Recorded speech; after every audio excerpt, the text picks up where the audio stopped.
Another day of relaxing in my home. The space void is peaceful and sounds like rain, as usual. My star bits are cooking so that I can get high as fuck off of them later. And I got plenty of Zero Ultra Monster Energy stocked in my little mini fridge. Maybe I'll watch the Saw movie since I'm gonna get high anyway. Hey, Lainey! I was wondering if you were hiding in here. What the fuck? SUPERLOTS? This is my personal space void. How the fuck did you get in here? Hell, how are you even breathing right now? Oh, I have my ways, but that's not important right now. What is important is that you have to make another commentary video. Why? I haven't made a commentary video in like nearly a year. What could be so important that I have to make another commentary video? And I swear to God, don't tell me it's because Spoctor came back to YouTube. What? No, it's because small analog horror is being blasted on Twitter lately. You should really cover it. Since when do you watch analog horror? Oh yeah, that's some good shit. Oh yeah. I mean, I don't. I don't. Alright, fine. Let me watch this shit and see what I'm getting myself into. One eternity later.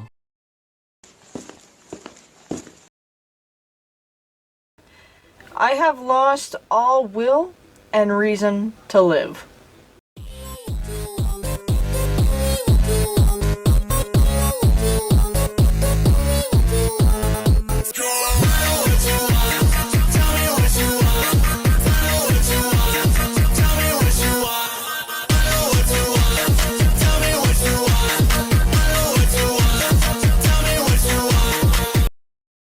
What's up, my fellow dust dwellers, and of course all other forms of being. My name is Rainbow Slaney, and if you're in the horror scene like I am, you likely know about analog horror. In case you're out of the loop, analog horror is a subgenre of horror often replicating the found footage film technique.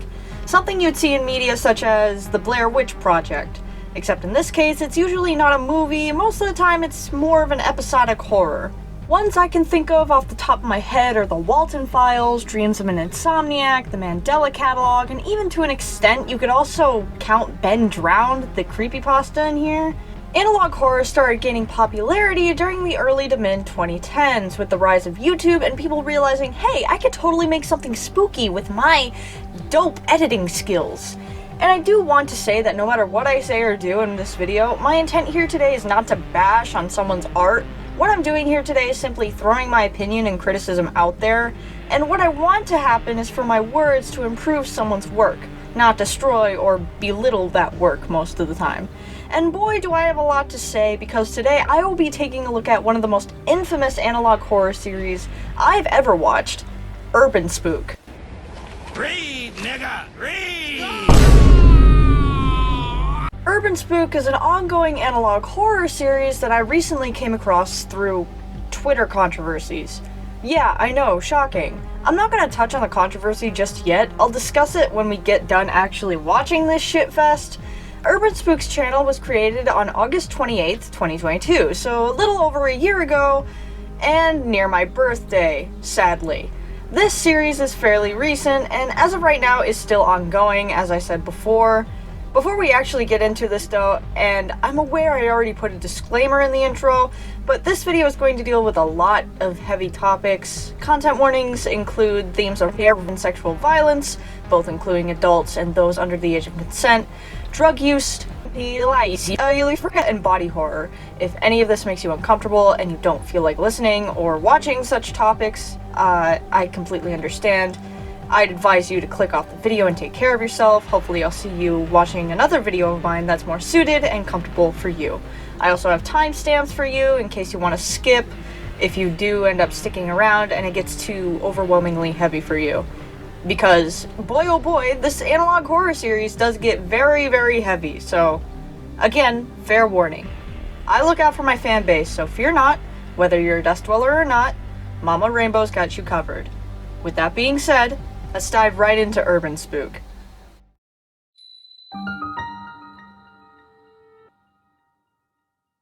The first video we are going to be looking at is called Faces. It was uploaded November 3rd, 2022, almost a year ago at the time of this recording. The video begins with a disclaimer saying that some may find the video disturbing. Gee, thanks. I'm already gonna complain here, but just saying that viewer discretion is advised, or this video contains graphic violence, it doesn't feel like enough of an exclaimer, especially considering the topics we'll be getting into in later videos. But I digress, so let's move on. After the disclaimer, the video pushes us right into the story, telling us that around 6 months ago, police found 3 paintings that are in relation to 3 recent murder cases, those murder victims being Carla Gray, Jackie Graham, and James Miller. These paintings are named Carla's Teeth, Floating Jackie, and James' Secret Face. Now, this is one of the only things I will give Urban Spook props for, and that's the artwork.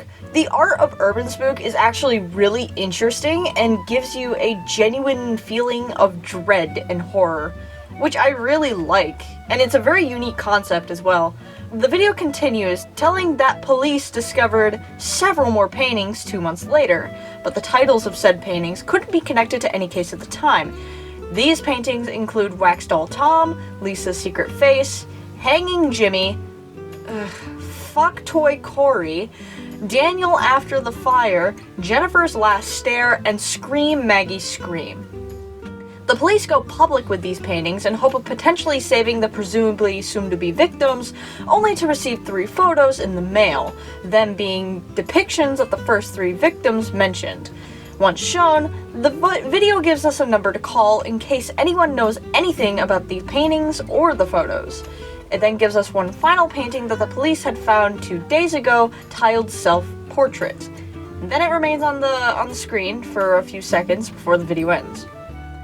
Honestly, I actually kind of like this setup. I like the idea of a killer murdering his victims and then painting the aftermath and leaving them for the police as little breadcrumbs.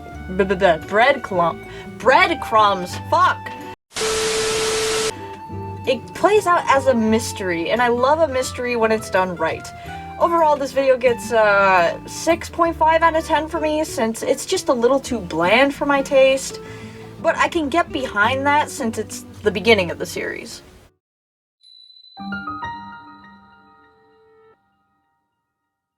The Lighthouse was uploaded on December 26, 2022, only about 2 months after the first video.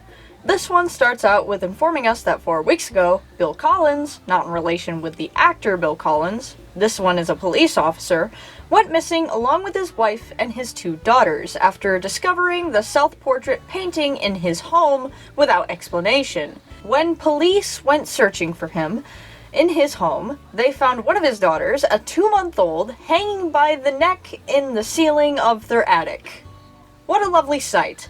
They also discovered their car was found by an oceanside 12 days later, it having another painting inside titled Long-Necked Angel, which also happened to be the name of their 2-month-old daughter.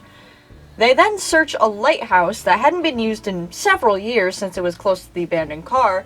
They find a wacky face painted in red on the door of the lighthouse. And then they go inside, finding the charred remains of Daniel Williams, which matches with one of the previously found paintings. They search the tunnels underneath the lighthouse, which, why are there tunnels beneath this lighthouse? Were they always there? Did the killer dig the tunnels under there? If so, how did they do that without raising any alarms or not being seen? None of that is answered, because now the police have found 2 more bodies. The bodies of Jennifer and Lisa White, a mother and daughter, which again matches previously found paintings. Now the police are searching a wet, stinky barrel. And what's inside, you may ask? Well, the crushed remains of the Collins family, of course, which also had extreme volumes of amphetamine. And of course, we also find photos of the moments of before their deaths as well, which, I'll be real with you, Chief, look goofy as hell, slightly unsettling at the most. When I first saw these, I laughed my ass off, because what the actual fuck is scary about these pictures? They also find a 4th picture of someone unknown, which is way more unsettling than the first 3. Though I won't lie, he kind of looks like my homie SUPERLOTS. And that's where the video ends, and I found this one painfully boring. It has the same problem as the first one, yet somehow it does it worse. It's just pictures and text on screen. Nothing else. Except now, it was more words than pictures. Again, I understand that this is the beginning of the series, and I need to be patient, but this one was just so boring to me. So, 4 out of 10, because at least I got a laugh out of these 3 goofy-ass looking motherfuckers, and my homie SUPERLOTS made a cameo somehow.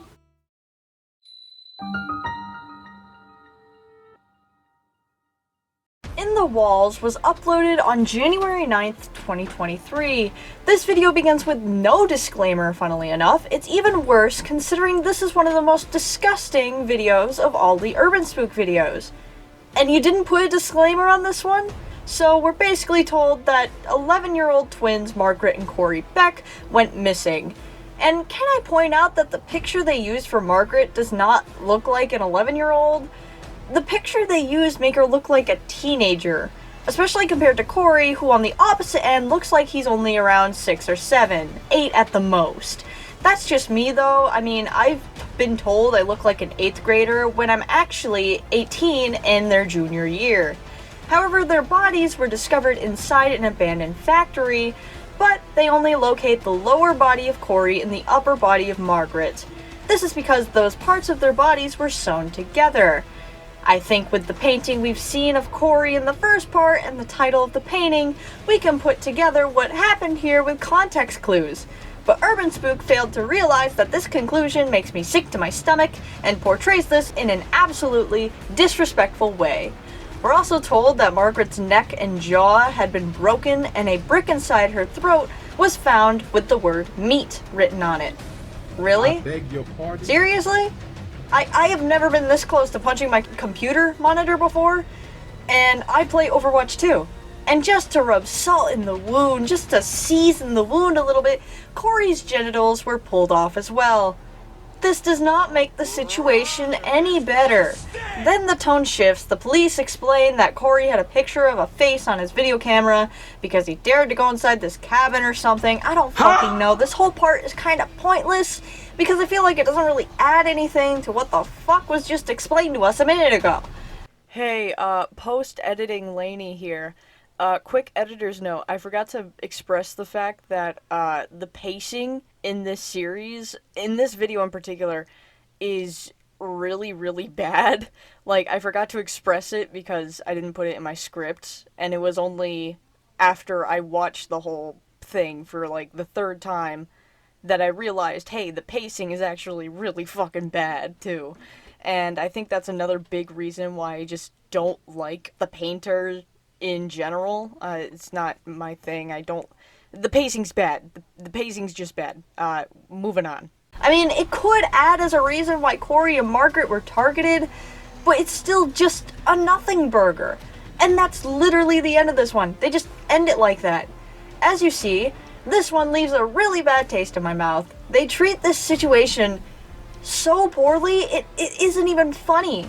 I thought I was watching a nice analog horror about murder, but due to no contact warnings, I got jump scared by child highly here. There's a reason why most horror media doesn't touch on fear, because it's a very sensitive and terrible thing to touch upon. Almost more so than murder. And I'm not saying that you can't touch upon it in a horror media, but it has to be done in a way that's not disrespectful and used for shock value, unlike what Urban Spook did. I doubt this was done in a way that was purposefully mocking people, but it still was conveyed in a way that made it seem so. 0 out of 10, this is quite literally the worst one so far.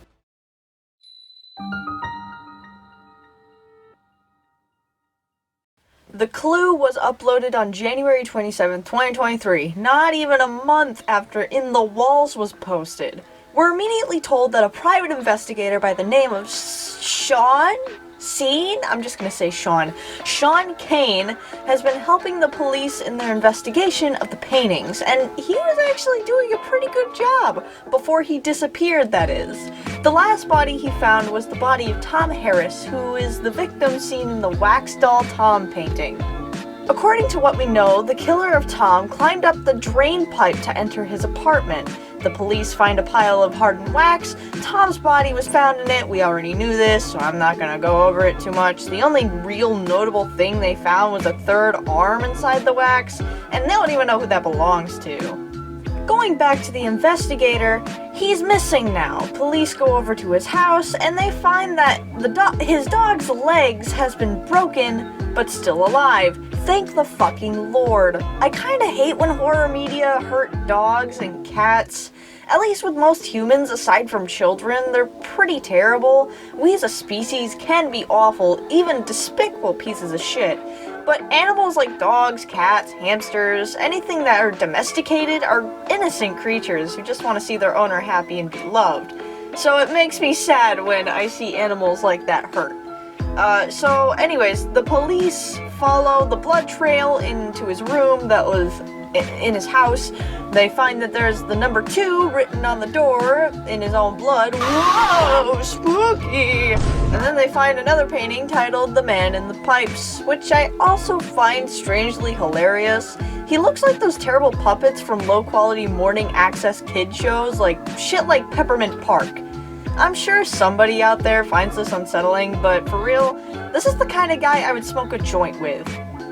It's been discovered that the perpetrator entered Sean's house through the basement, and that Sean had installed security cameras day earlier. Just ignore the typo in the text and we'll get to what they found. The camera was unfortunately destroyed, but it still caught a glimpse at whoever broke in, the photo being this thing, which, you know what, actually does look pretty terrifying. The fact that it's trying to cover its face, yet we can see enough of it to see that it's potentially not human, is actually really cool and interesting. For some reason, they stay on this image for a while, and then the video just ends. This one is honestly pretty meh to me. I like that we finally catch a glimpse of what the potential killer looks like, and I like the painting of Sean, but that's really about all I liked in this one. I don't really care about what happened to Tom due to the fact that we already knew what happened to Tom, and I felt like the details were kind of pointless. This is a reoccurring thing that happens, so get used to it. 5 out of 10 would probably like this better if I was high as a kite and in a state where I could not care about anything, but that is unfortunately not the timeline I'm living in, so how about we just move on?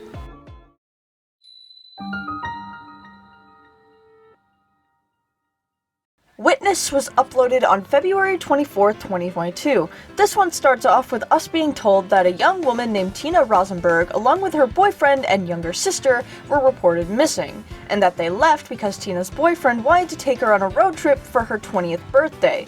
Jack, Tina's boyfriend, his car was recovered with signs of a struggle inside of it, along with, you guessed it, another painting titled Flower Face Flora. However, they heard screaming while searching the car, and upon further investigation of the screams, they actually found Tina alive and tied to a tree with her feet and arms cut off while she was alive and conscious.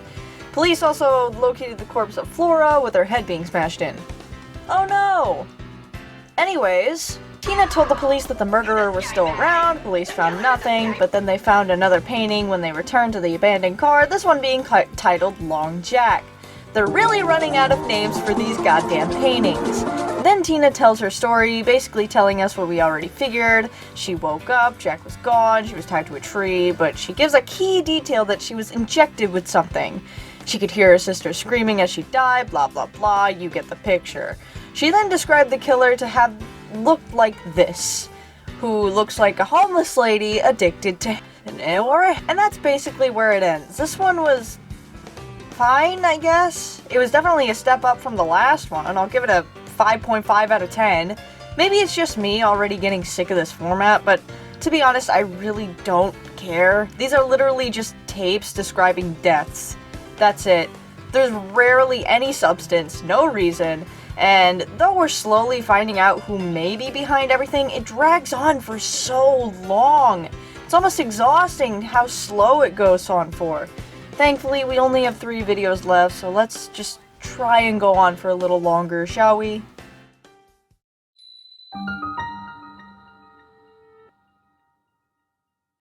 Pigs was uploaded on April 26, 2023.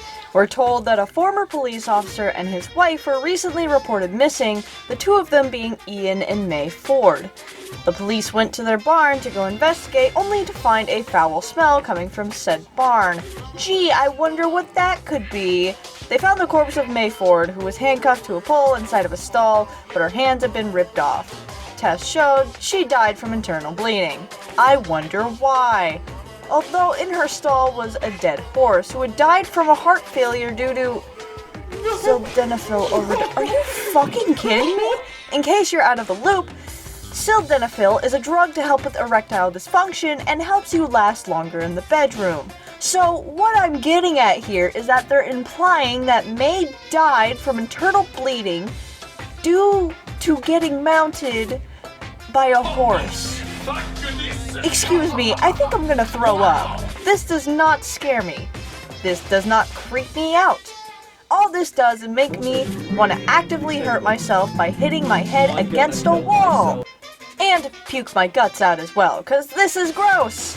And I think any sane human being would think the same.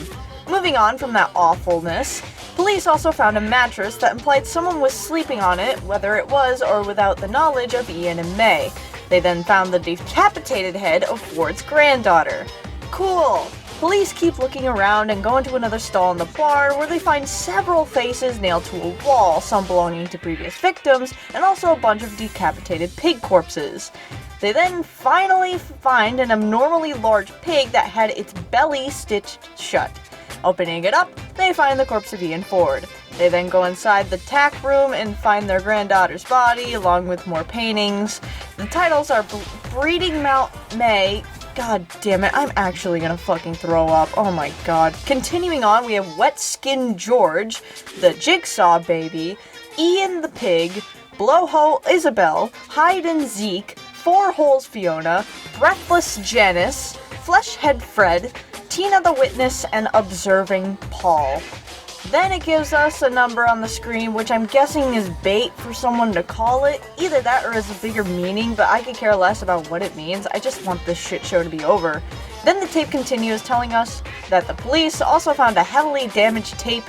They were able to recover some footage from the tape, and what is shown to us is a skinwalker? No, legitimately, that looks exactly like a skinwalker. And I mean that in an insulting way, because I hate everything right now. Bitch looks like the head of a burnt penis. He opens and closes his yellow-ass teeth for a few seconds before the video ends. What do I think of this entry? 0 out of 10. Floor is red, May is blue, give me a gun, I'm ending it.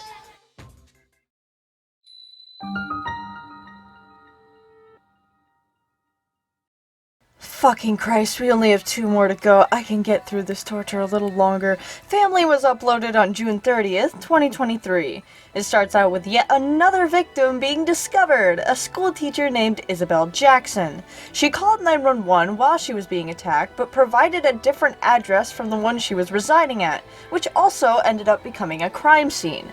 The video then tells us that the address she provided belonged to a family of 3, Janice, Paul, and their son Zeke. Janice was also expecting a daughter at this time. Right away, police found some bloody gardening shears with Janice and Paul's bodies found in their kitchen, with the fetus inside Janice being violently cut out of her. Paul was tied to the kitchen counter with his mouth sewn shut, implying he had watched all of what happened to his wife and unborn daughter. The fetus was found scattered around the house, with the head of the fetus found in his throat. Boy, do I love pointless violence for no reason other than to make the viewer grossed out. It was also discovered that Zeke, their son, was missing, and that they found another painting simply called Pipes. Police then tracked down the real address of Isabel Jackson. Her husband was dead in probably one of the tamest deaths in the series so far, with him only dying by being beheaded and stabbed several times in the chest. A painting was in his place of his head, it being titled Infinite Ma Bruce. Isabel was murdered in the bathroom, with the lock being destroyed. It was discovered that a hole was drilled directly through her frontal lobe, with a rolled up note inside the hole as well. it was just some stupid riddle or something, I don't fucking know. I honestly couldn't give two shits anymore. Then they found another clue in 2 sets of footprints, implying that there was multiple killers and not just one. Cool, would have been nice to reveal that information videos ago instead of making the viewer watch all of these pointless deaths before figuring that out, but I digress. The video then shifts into quite an actual disturbing scene when it reveals Isabel's phone call to 911.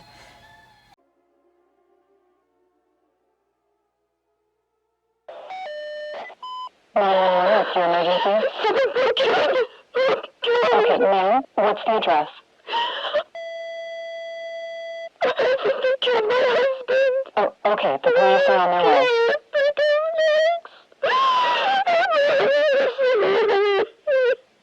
Do you have somewhere to hide?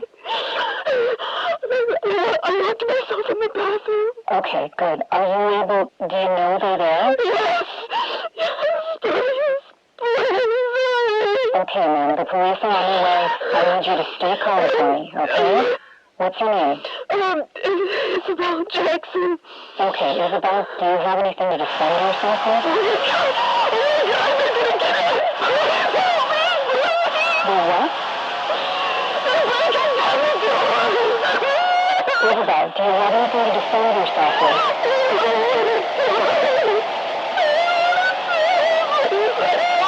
Okay, listen, stay calm. Are there any windows in your bathroom? Isabel?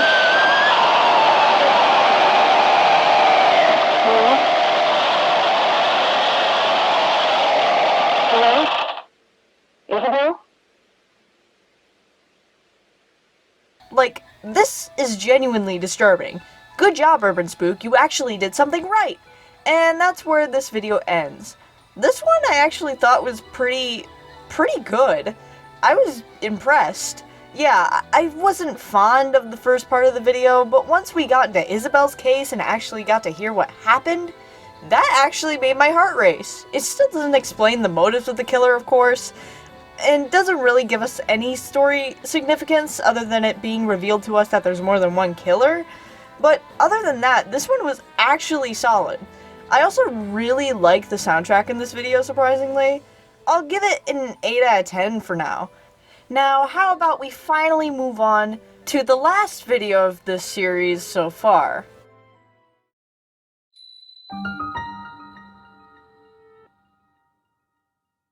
Meat was uploaded on September 29th, 2023, so almost a month ago at the time of this recording. This video is also the longest in the series so far, so without further ado, let's just get right into it. So the video opens with the police conducting a wellness check on Dr. Fred Baker, who failed to appear at his work. They found him dead in his home with evidence of a struggle. They also found sildenafil. What's up with this series and sildenafil? Oh wait, he's a doctor, that's probably why. Wait a minute! That means that there's quite a good chance that Dr. Fred was working for these 2 killers. How else would they be able to get sildenafil in the first place? And he was stealing medication from his work? Coincidence? I think not! Was I really just intrigued with the story for a minute there, or am I just going insane? Anyways, they found Fred on his bed with no skin on his head. Hey, that rhymed! His floor was covered in used sandpaper. The police couldn't find the cat he lived with, but they found another painting under Fred's bed, it being titled Pocket Pussy, with a painting depicting Fred's cat. Is this implying what I think it's implying? Who am I kidding? This is Urban Spook, so probably. Then, 2 days later, the body of George White was found in his home, with his face cut off with 487 stab wounds across his entire body, with a good chunk of the stabs being to his neck and his crotch. Because of course. And 4 of the wounds in his body contained traces of semen. I don't know what's going on. So you're telling me first we had CSA, then a repeat of the Mr. Hands situation, and now possible how many times must you make me throw up today? Police also found photographs inside George's body, with them looking like this. Cool. Moving on.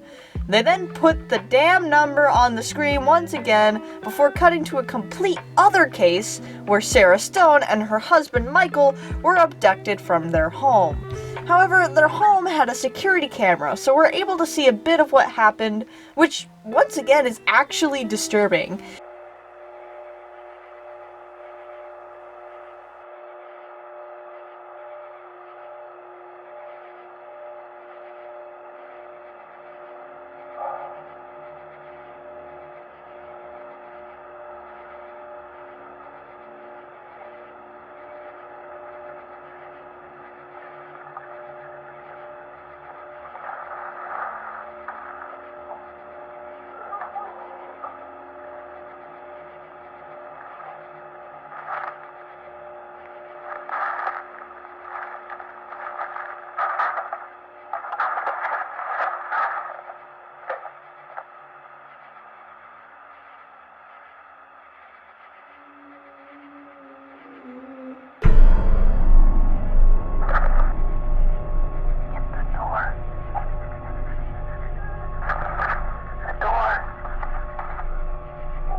I love how we actually see the two of the killers working together. It's honestly really unnerving to witness.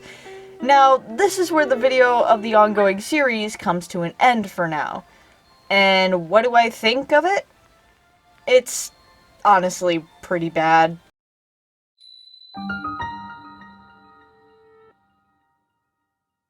I'm gonna go over the positives first, as little as they are.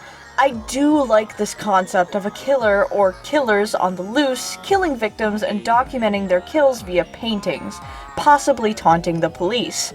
It's an interesting narrative. I also really like most of the art and some of the soundtrack of the series as well, which, as far as I can tell, were both produced by the creator Urbanspook themselves. Props to them for being a talented artist in multiple different ways. However, this is where most of my praise comes to an end. The main issue I have is with the story itself, which honestly feels like a nothing burger. The story is constantly pushed aside to convey these awful and brutal murders to the viewer, which leaves a bad taste in my mouth. It feels like some edgy 12-year-old's creepypasta trying to make it as gory and gross as possible to scare people, but in the end, it's almost comical how badly it's trying.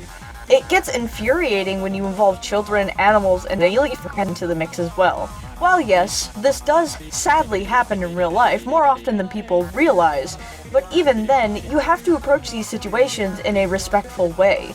But Urban Spook doesn't do that, instead constantly trying to make the viewer feel on edge and grossed out in an attempt at horror, when it's just shock value. And 9 times out of 10, it isn't scary at all. Another problem I have is with the story itself, looking beyond the murders. You're telling me that these two motherfuckers, who have photo, video, and even physical evidence of their actions left behind, are getting away with this much? You're telling me that the police haven't made an attempt to profile these people? I'd understand if the series made it clear that these two were supernatural beings, but that's never implied, in fact quite the opposite. They are seen as two physical human beings with sick thoughts in their heads. So why haven't the police done anything yet? And another thing, who are these tapes even for? It's mentioned in the very first video that these tapes were found by our unnamed protagonist in his attic. Did the police distribute these tapes out to the citizens themselves? If so, why would they include such gruesome and vile descriptions of the murders? And why would they expect people to come forward with information from simple photographs, paintings, and names? That makes no sense. The story is also riddled with tons of plot holes, which is why Urban Spook put it on the back burner in order to, again, display these gruesome acts to the viewer. And also, once again, it's not scary. It just makes you either look edgy, insensitive, or both. It reminds me of the old school creepypastas that we used to write when we were kids. Hell, I don't even think you can call this a story, because there's barely any progression at all in the series when it comes to these two. We barely know anything about the killers, despite plenty of evidence handed to the police, yet they still don't do anything about it. It's frustrating because this series does have potential, especially with the art and music direction. Urbanspook is a clearly talented individual, and I'm sure he doesn't defend his series claiming that it's not for sensitive snowflakes and that it happens in real life, so his series should be regarded as good horror. Oh wait.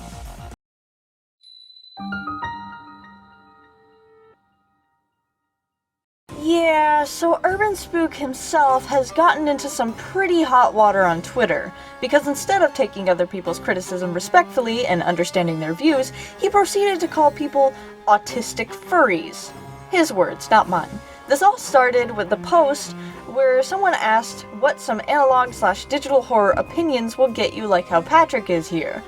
Pastra, a fellow horror YouTuber who also has an analog horror series I highly recommend, commented on this post, saying, and I quote, "We need to stop praising series that entirely rely on shock value to carry their horror. Stuff like Urban Spook drives me nuts because the only horror it has relies entirely on trying to describe the most vile thing possible with little else." End quote. He continued once more, saying, quote, "Not only is that lazy, but in my opinion, it also encourages other creators to attempt to make works similar to it, which leads to more lazy and distasteful projects being made," end quote. And you know what? I agree. I think Urban Spook was made in very poor taste, whether it was purposeful or not. And it's Pastra's opinion, so it shouldn't cause a problem. Right? Out of nowhere, Urban Spook straight up goes batshit. To say he was pissed off is an understatement here. Quote, "You're such a fucking pussy. Just because extreme horror doesn't fit into your little autistic furry horror taste doesn't mean that there isn't a place for it. Use your platform to talk about things you would like instead of shitting on actual creators, cunt." End quote. This man thought he was in the right, but this was when everyone started to attack him. Martin Walls, the creator of the Walton Files, even jumped onto the bandwagon, tweeting only this picture in response with the caption "Urban Spook," which is honestly hilarious. He ended up deleting his comments after everyone started jumping on him, taking a break for a few days, only to come back with this post saying, quote, "This isn't the first time Pastra was talking shit.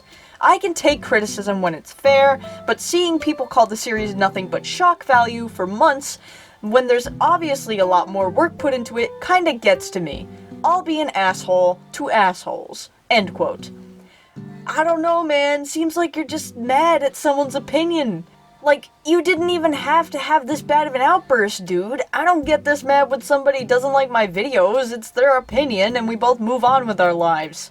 But because he made this embarrassing post, this is now how most people see him. Hey, post-editing Lainey here, back at it again with another little update. So, there's another tweet that I saw, Urban Spook, where some guy was basically saying, "Oh, I'm sick and tired of seeing all the Urban Spook hate, cause we should've left him when Ches kids killed him," or some shit. Urban Spook replied with, "Ches who?" And then the official Ches Kids archive, which is another analog horror series, basically said, "No idea, man, say spooky." And Urban Spook replied, "I'm not joking you, quote, lol, ain't no fucking way this is some horror project. I thought this was just another autistic kid with his persona as his profile pic, LMAO." And, like, dude, I don't know what this man has against autistic furries. Like, dude, it's not that big of a deal. Even Ches Kids was like, "Can't wait for you to delete this tweet once the backlash hits you like the last time." Which I think is fucking hilarious. Like, dude, just shut up, man. Like, if you don't know a person, then just ask and leave it at that. Like, goddamn. Hell, I only found out about Urban Spook because of his little piss baby outburst on Twitter. And this is just on Twitter. Apparently he also has a Reddit account where he has arguments on there as well. And though some of his earlier replies were, I guess, way more respectful than what he does now, that was in the past, and it seems like he's way more hostile.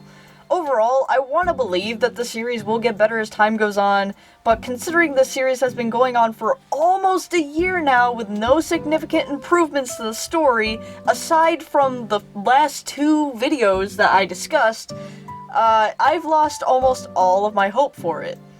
Anyways, that's pretty much it from me. As always, if you liked what you saw, consider liking the video and subscribing. It really helps me a lot. Thank you all for watching, and that's about it. Peace, and see ya.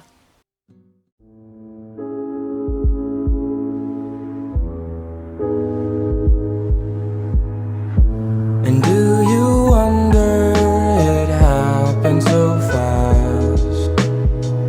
I try my best not to get stuck into the past. And do you wonder it never feels right? But still I hold on just to make it through the night. I just got up and walked to the door, and I saw it.